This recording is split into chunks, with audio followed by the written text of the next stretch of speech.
কথা বলে না। অনেক বুড়া মানুষও আছে, অনেক বুড়া মানুষ। আর রাখো হুজুররা যত কয় এত না, কিছু কইতে লাগলে বাড়াইও কয় বেটা হুজুররা বেটা। কথা বলেন না কেন? আরে রাখ, আল্লাহ ভরসা বেটা, আল্লাহ ভরসা কিতা, আল্লাহ ভরসা কিতা মানে আল্লাহ কি, আল্লাহ কি হিসেবে ভরসা আমি এটা আপনি বুঝে যাবো। আল্লাহ বলছে বান্দা তুমি বিড়ি খাইতে থাকো আমি ভরসা, হ্যাঁ এমনি আল্লাহ বলছে নাকি? তুমি টেলিভিশনে নাচ গান প্রত্যেক দিন বিকালে নর্তকী দেখো আমি ভরসা, এটা নিয়ে আল্লাহ দিছে। তাহলে আপনি কিতা বললেন কি আল্লাহ ভরসা কিতা, কি বুঝাইতে চাইলেন? হ্যাঁ আল্লাহ ভরসা মানে কি? মানে আপনি গুনার উপরে মৃত্যু পর্যন্ত টিকে থাকবেন আর আল্লাহ ভরসা, এটাই না? নবী সাল্লাল্লাহু আলাইহি সাল্লাম সুপারিশ করবেন মানে কি? নবীজি সুপারিশ করবেন এই কথার অর্থ কি? এই কথার অর্থ এই যে উম্মত তুমি বিড়ি সিগারেট মদ জুয়া চুরি ডাকাতি জিনা ব্যভিচার নাচ গান সুদ ঘুষ তোমার যে দুর্শল্যে কুলা মৃত্যু পর্যন্ত শেষ মুহূর্ত পর্যন্ত তুমি করতে থাকো, আমি সুপারিশ করে বেরো তোমার ব্যস্ত করব, এই তো অর্থ না? তো কি তা আপনি বলেন আমারে কি আসলে কি? আরে মুসলমান খুব বেশি খামখেয়ালি, খুব বেশি খামখেয়ালি। এবার দেখেন একটা শক্ত কথা আল্লাহ বলছে, আম আবরামু আমরান ফাইন্না মুবরিমুন। আল্লাহ বলে জালেমরা পাপীরা তোরা আমার আযাব থেকে বাঁচবার কোনো ব্যবস্থা করেছো কিনা তোমরা ঠিক করো। ফাইন্না মুবরিমুন, আমি তোমাকে কেমনে ধরবো শাস্তি দেব কি কি এগুলো আমি আল্লাহ আমার গুলো ঠিক করে ফেলেছি। যে আমরান তারা কি কোনো ব্যবস্থা করেছে কিনা জিজ্ঞেস করেন। ফাইন্না মুবরিমুন, আমার ব্যবস্থা আমি করে রাখছি। বুঝেন নাই কথাটা? আল্লাহ বলেন আমার শাস্তি দেব কি কি, আমার আযাব দেব কি কি আমি সব ঠিক করে রাখছি জাহান্নামে। তুমি বান্দা বাঁচবা কেমনে তোমারটা তুমি ঠিক করছো কিনা বলো। এবার শেষ আয়াত, আম ইয়াহসাবুনা আন্না লা নাসমাউ সিররাহুম ওয়া নাজওয়াহুম। আল্লাহ বলে নাফরমান পাপীরা জালেমরা দুশমনরা মনে করে আমি তাদের গোপন কথা অন্ধকারের গোপন পরামর্শ একেবারে চুপচাপ নিরিবিলি কথাগুলো আমি শুনতে পাই না। আমি ইয়ারফোন লাগাই দেখছি না, কানের মধ্যে দুইটা বল্টু লাগাইলে তার আল্লাহ শুনে না, কথা কয় না। হ্যাঁ আল্লাহ জিজ্ঞেস করছে তুমি এই ভাবছো না তুমি যে কানের মধ্যে গান শুনবার টাইমে ইয়ারফোনের বল্টু লাগাইয়া রাখো, তুমি মনে করছো না ফরমান মাইনসে না শুনে না, মাইনসে যখন শুনে না আমিও শুনি না নাকি? জবাব দেন, ওই যুবক বলো না মিয়া, মাটির নিচে কিংবা অন্ধকারে অথবা একাকী কোনো গোপন জায়গায় তুমি যে অসভ্যতা করছো, যে ভিন নারীর সাথে কথা বলছো, বন্ধুদের অসভ্য আড্ডা দিচ্ছ, তুমি মনে করছো গ্রামের কেউ দেখে না, গ্রামের কেউ জানে না। আল্লাহ বলে তাহলে তুমি কি এই ভেবেছো যে আমি আল্লাহও জানি না? বালা, হ্যাঁ আল্লাহ বলেন আমি জানি, আমি শুনি, আমি দেখি। আর অরসুলুনা লাদাইহিম ইয়াকতুবুন, আমার পক্ষ থেকে মনোনীত ফেরেশতা ডান কাঁধে বাম কাঁধে তারা কিন্তু সাথে সাথে 24 ঘন্টা ইয়াকতুবুন লিখতেছে লিখতেছে লিখতেছে লিখতেছে কিনা বলেন? ডান কাঁধের আর বাম কাঁধের ফেরেশতাকে তুমি তোমার থেকে আড়াল করবা কেমনে? বলেন না কেন? কেমনে আড়াল করবে? সুযোগ আছে কারো? আল্লাহ আমাদেরকে বুঝ দান করে। অতএব বাপ জাহান্নামীর আত্মচিৎকার শুনলেন আপনি, জাহান্নামী আল্লাহকে ডাকবে, জাহান্নামী ফেরেশতাকে ডাকবে, জাহান্নামী একটু আযাবের হালকা করতে চাইবে, জাহান্নামী মৃত্যু কামনা করবে, জাহান্নামী কতভাবে যে বাঁচতে চাইবে, কিন্তু কসম আল্লাহ বাঁচতে পারবে না। এজন্য দয়া করে রাত গভীরে মেহেরবানি করে চলেন প্রত্যেকে ইনশাআল্লাহ সিদ্ধান্ত নিন। শেষ পর্যন্ত যে কয়জন যুবক টিকে রইলা বসে রইলা ভাইয়া, তোমাদের কাছে অনুরোধ আজকের থেকেই বদলাও ভাইয়া। আগামী দিনে মুসলমানের জন্য ইসলামের জন্য খুব বেশি যুবকের দরকার। তোমরা না আগাইলে, তোমরা না ফিকির করলে আগামী দিনে ইসলামের জন্য লড়বে কে? বা সারা পৃথিবী ইসরায়েলের ইয়াহুদিদের জুলুম অত্যাচার এখনো তো শেষ হয়নি। সেই গত বছর অক্টোবর মাসে ফিলিস্তিনের মুসলমানদের উপরে বোম্বিং অত্যাচার শুরু হয়েছে। অক্টোবর, নভেম্বর, ডিসেম্বর, জানুয়ারি, ফেব্রুয়ারি, মার্চ, এপ্রিল, আজকে 7 মাস চলতেছে, এখনো বন্ধ হয়। আজকে 7 মাস যে মানুষগুলো যাদের কোনো ঠিকানা নাই, নারী পুরুষ বাচ্চা কোলের বাচ্চা, বলেন ভাইয়া 7 মাস তারা কি পরিমাণ মানবেতর জীবন যাপন করতেছে। এই রমজানেও ফিলিস্তিনের মাসুম বাচ্চা খাবারের অভাবে, ইফতারির অভাবে ঘাস চাবাইছে। এটাও তো ছবি আসছে, ঘাস চাবাইছে। আমার বাচ্চাটা 2.5 বছর, একটা মেয়ে আমার সাথেই ঘুমায় রাত্রে, প্রায় সময় রাত্রে উঠা এই 2 ঘন্টা 1 ঘন্টা হঠাৎ উঠে বাবু পানি খামো, পানি খামো। আমি সবসময় আমার বালিশের পাশে, খাটের পাশে পানি রাখি হেলে। তাহলে আমার এই ছোট্ট মাসুম বাচ্চা যখন পানি চায়, আমি তাকে পানি দিই। ফিলিস্তিনের এই ছোট বাচ্চা যদি তার মার কাছে পানি চায়, সে মা থেকে পানি দিল। হ্যাঁ, আমার ছেলেটা 6 বছর 7 বছরের, ওরা দুইজন, এই ছোট মেয়েটা আর এই ছেলেটা সারাক্ষণ বাসা, এই একবার এটা খাই, ওইটা খামো, ওইটা খামো, ওইটা খামো। আমার এই কত সময় ফোন দিয়ে, আবু এটা আইন, ওইটা আইন। ওই দিন রাতের বাজে 1টা দেখ, আবু মালটা আইন। আমি 1 কেজি মালটার জন্য 3 বাজারে গেছি, রাতের বাজে গেছে 1টা 2টা, কোথাও দোকান খোলা নেই। আমি দেখলাম বাসায় আমার ছেলেটাও মেয়েটাও, এই ছোট কসম আলু, আমি গেট খুলছি, দরজা আমার জন্য দৌড়ে দাঁড়ায় আছে, ওই মালটা আনছি। আমি জড়ায় ধরে বললাম, যাব্বা কোথাও পাই নেই, একটা দোকানও খোলা নেই। মানে আমি তো জানি সকালে আনতে পারবো, ঠিক না, শুধু রাতে আনতে পারি নাই, এটাই আমার কাছে এতটা কষ্ট লাগছে। তো যেই বাবা, যেই মা ওই মাসুম বাচ্চাদেরকে আজকে 7 মাস খাবার দিতে পারে না, ওই বাচ্চাটা কি হাল, ওই বাবার কলিজার কি হালাত। এমন পরিণতি যদি আমাদের হয়, এমন পরিণতি যদি তোমার ছেলের বেলায় হয়, বলো যুবক, তোমার বিয়ের পরে থেকে যদি শুরু হয়, তোমার বাচ্চা হওয়ার পর থেকে যদি শুরু হয়, তখন কি হবে? এজন্য আল্লাহকে নারাজ না করো, আল্লাহকে নারাজ না করো। দয়া করে ফিরতে চাই, আমরা ফেরাইতে চাই, নিয়ত করি ইনশাআল্লাহ। ঠিক আছে না? ইনশাআল্লাহ নতুন করে ভাবো, সবাই একসাথে ভাবা, পালবারা। যে যুবকদের ফিকির আছে, বুঝ আছে, দিমাগ আছে, তুমি নামাজ পড়ো, ইনশাআল্লাহ ভালো হবে। তো মোবাইল প্রয়োজনে ব্যবহার করো, যার যেটুকু প্রয়োজন এটুকুই দেবো। শুধু নারীর ছবি, নাচ গান, অস্থির দৃশ্য, কোনো দরকার নাই।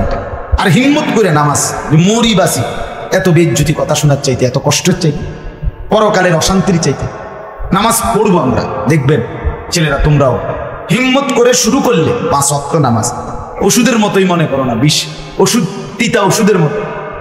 দেখবে 1টা মাস যদি কেউ একটু জন্মা যে মরি বাসি নামাজ পড়বই, কসম একসময় এটা মজাদার হয়ে যাবে।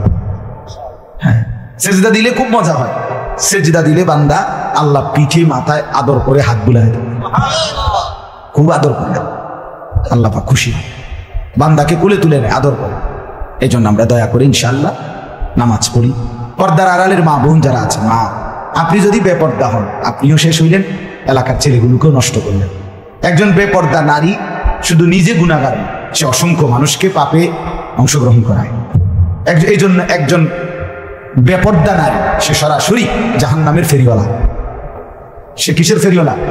জাহান্নামের ফেরিওয়ালা। সে জাহান্নামের ফেরিওয়ালা, আগুনের ফেরিওয়ালা। কারণ সে তো তার রূপ যৌবন দেখাইতেছে, ফেরিওয়ালার মতো পিছনে পিছনে ডাকতেছে অসংখ্য যুবককে, দেখো আমাকে, বরবাদ করো নিজেকে, বরবাদ করো নিজের চরিত্র, বরবাদ করো নিজের খবর, বরবাদ করো নিজের আখেরা। তাহলে সে গুনাহের ফেরিওয়ালা, সে জাহান্নামের ফেরিওয়ালা, সে অসভ্যতার ফেরিওয়ালা। এই জন্য একটি সমাজের মধ্যে সবচেয়ে নিকৃষ্ট বেপর্দা না, বেপর্দা না। আল্লাহ তাআলা আমাদের মা বোনদেরকেও হেফাজত করে। আজকের মাহফিল যে যুবকরা সাজাইছে, আল্লাহ তাআলা সমস্ত নওজওয়ানদেরকে কবুল করে। বাস্তবতা হইল আসলে 4-5 মাস, মেন শীত সিজন 4 মাস, 5 মাস। এখন 5 মাসে যদি 30 দিন করে হয়, তাহলে হইল 150 দিন। যদি প্রতিদিন 2টা করে মাহফিল দিতে হয়, দেওয়া যায়, তাহলে 300 মাহফিল মনে করে। এখন মাহফিলের কাগজ আমার গাড়িতে এখনো আছে, কমপক্ষে 1.5-2 হাজার। এটি আমি ফুলের রয়েছে কাগজ, ব্যাগ ভরা এতটি কাগজ। আমি কি করতে পারি? কেমনি দাও, কিভাবে দাও?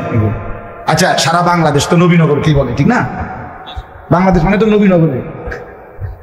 আপনি বলেন সারা দেশ থেকে এই মাহফিল নিয়ে কাবজাব, কত মানুষের আবেদন, অনুরোধ, কাকুতি মিনতি। এরপরও আমাদের এই মুফতি বেলায়েতুল্লাহ সাহেব এবং আমাদের এই নবীনগর এসআর মসজিদের ইমাম মকবুল ভাই, মৌলানা মকবুল সাহেব, এরা সবচেয়ে বেশি মাহফিলে কম না। আলহামদুলিল্লাহ, আমি চেষ্টা করছি, ওনাদেরকে অনেকগুলো মাহফিল দিচ্ছি, আরো দেওয়ার ফিকির আছে, কিন্তু আসলে সময় একদমই অল্প। মূলত খুব বেশি ডেট নাই, কুলান যায় না, এই জন্য এই সময় দিতে হচ্ছে। ওই ভাই ইমাম সাহেব অনেক অনুরোধ করছে, আমারও মনে আছে, ওখানে বারবার বেশি অনুরোধ করছে। এই জন্য যাক, আল্লাহর দয়া আশা হয়েছে। আমি আপনাদের জন্য দোয়া করি, আপনারাও আমার জন্য দোয়া করবেন। আল্লাহ তাআলা আমাদের সবাইকে মিলেমিশে দ্বীনের কাজে অংশগ্রহণ করার তৌফিক দান করেন। আমিন। আল্লাহ কবুল করেন।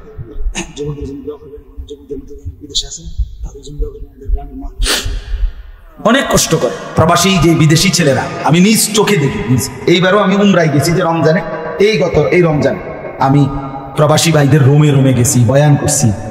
12 জন, 14 জন, 16 জন, 20 জনের রুম, হালাকা। এবার বেলা যে হালাকা কাকিয়া, হ্যাঁ ওখানে গিয়ে বয়ান করছি। এবার এই আমগো প্রবাসী বাংলাদেশি ভাই, আরে অনেক কষ্ট করে, 12 ঘন্টা 14 ঘন্টা ডিউটি করে। হ্যাঁ, এরপরে আপনার এই ছোট্ট একটা রুমের মধ্যে 14 জন 16 জন একসাথে ঘুমায়, নিজেরা রান্না করে খায়, নিজেরা। ঠিক আছে, কথা হবে ইনশাআল্লাহ। হ্যাঁ, এই জন্য এরা অনেক কষ্ট করে। এই কসবার এক ছেলে, আমি এক মাস এইবার আমার এইবার রমজান জড়ায় ধরা আমার কানছে অনেক, বিদেশ মক্কায়।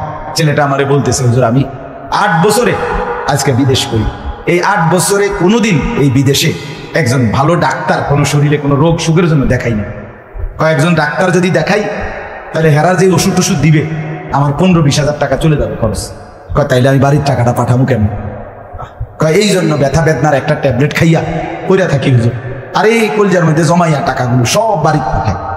ছেলেটা আমারে খুব কাঁদছে, আমার পোলাটার কথা মনে হয়। সে আমারে বলছে, আমি আজকে 8 বছরের কসম আল্লাহ এই মক্কায় বলতেছি, সুখ নিজের আনন্দ বলতে কি জিনিস আমি আজকে 8 বছরে কোনোদিন দেখিনি। সবটা দিয়ে দিছি পরিবারের জন্য, মানে বাড়িতে শুধু কোনো রকম মানবেতর, কোনো রকম মানে কোনো রকম জিন্দিগিটা কাটাই, বিদেশে পড়ে আছি আমি। কিন্তু এরপরে বাবা এতটা কষ্টের টাকা পাঠাবার পরে যেই স্ত্রী, যেই বিবি বাজারে বাজারে ঘুরে, বেপর্দা ঘুরে, মোবাইলে সারাদিন রাত পড়ে থাকে, স্বামীর পবিত্র আমানত, নিজের ইজ্জত, নিজের সতীত্ব নষ্ট করে, পরকিয়া, ভিন কোনো পুরুষের সাথে অবৈধ কোনো সম্পর্ক করে, তার মতো অসভ্য, নির্লজ্জা, বেহায়া, অসভ্য নারী আল্লাহর জমিন আর কেউ হইতে পারে না। তোর জন্য বেটি, তোর ছেলেটার জন্য, বাচ্চাগুলোর জন্য এই ছেলেটা, এই পুরুষটা আজকে 6টা বছর, 8টা বছর, 12টা বছর এটা বিদেশের জমিনে পড়ে আছে, আর বিনিময়ে তুই নিজের জিন্দেগি নষ্ট করে দিলা, স্বামীর পবিত্র আমানত নষ্ট করে দিলা তুমি।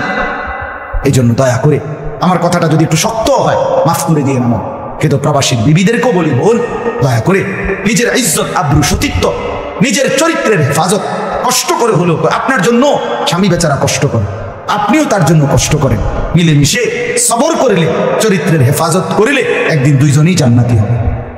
ছেলেরা যারা তোমাদের বাপ বিদেশ, তোমরাও ভাইয়া একটাবার দেখা এসো কি কষ্ট করে। এই জন্য দয়া করে কষ্টের এই রক্ত পানি করার টাকা শুধু শুধু মোবাইল টিপ্পা, উলঙ্গ ছবি দেখা, নর্তকীর নাচ গান দেখে ভাইয়া নষ্ট করুন। এত বড় জুলুম বাপের উপরে কইরো না, আল্লাহ সইবেন। এত বড় জুলুম কইরো না, একদিন তুমি কষ্ট পাইবে, একদিন তোমার উপরে এই মুসিবত আসবে। আল্লাহ আমাদের ছেলেদেরকেও হেফাজত করে।